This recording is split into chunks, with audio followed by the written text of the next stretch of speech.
Wir sind heute hier in Gaba und neben mir steht Dr. Martin. Er ist Arzt in einer Klinik hier in der Nähe und wir befragen ihn jetzt zum Thema Wasser und Krankheiten, die durch Wasser entstehen und ja, hoffen, dass er uns erzählen kann, wie es den Menschen hier geht. So thank you for being here, Dr. Martin. What we would like to know is what kind of diseases of unclean water do you experience here? Access to safe water, clean safe water is a big challenge in Africa, in Uganda.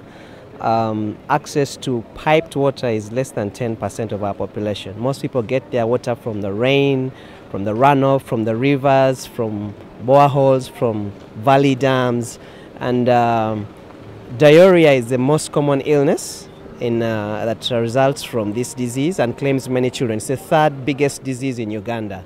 We have the first one, of course, being malaria, and then pneumonias, respiratory tract infections, and then diarrhea. Diarrhea is the most common side effect, and then the intestinal worms comes next, which causes anemia, especially in the children, even the adults, and they succumb, and that's why our life expectancy is low, only 53 years for women and about 49 to 51 for men. And so over time, taking dirty water and the worms that come with it, and basically people do not drink water at all because it's dirty even physically. You just see the color is terrible, and then they don't drink water at all. Also that has effect on the health of our people. So the opportunity to have a water well dug is always a great joy to us. So how many people a day do you have in your clinic with like diseases from unclean water? We see about 35 patients a day. About 60% of them is malaria, still the biggest. We would have about the other 20% for respiratory tract infections and 20% for gastrointestinal problems. And these include the gastritis with diarrhea, they include typhoid, very common. We'd have bloody dysentery. We do have lots of outbreaks of cholera in different parts of the country. And those are the most common diseases that we see.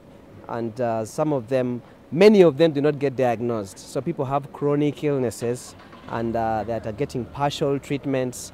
And so it's mostly goes undiagnosed. Most of these treatments are given generically. In most clinics across the country, there are no laboratories.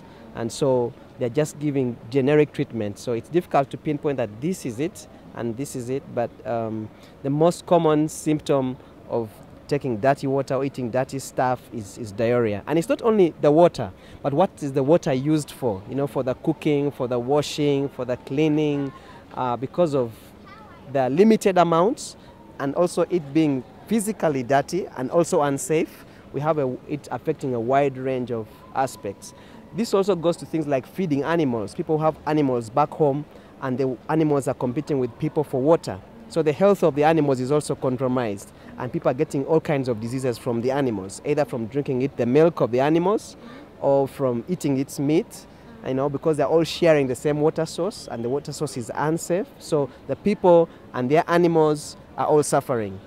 The same access to water goes to things like irrigation. We're having lots of long dry spells. So because of the lack of water, even food production is affected. So it's a whole wide spectrum, and any opportunity to give water to these people is welcome. Thank you very much. You're welcome.